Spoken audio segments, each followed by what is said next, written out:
Граѓани кои фрлиле ѓубре после 22 часот биле казнети со казни од 50 евра.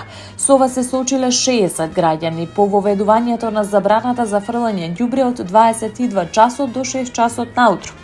Градоначалникот на Скопје Орце Ѓоргиевски изрази задоволство од мерката, истакнувајќи дека со неја е воспоставен ред и дисциплина во одлагањето на отпадот. Според податоците на град Скопје, инспекторите за животна средина во последните 3 месеци извршиле над 45 вонредни контроли во кругот на Охрид, Стаклара и општина Сарај, со казни што се движат од 1000 до 53.000 евра. Покрај тоа, одговорни лица за управување со отпад биле казнети со 3.000 евра, додека физичките лица добиле по 250 до 500 евра казни за неправилно одлагање и палење отпад. Комуналната инспекција исто така извршила 240 контроли на градилишта низ Скопје, кои резултирале со 25 опомени и 11 казни од по 1300 евра.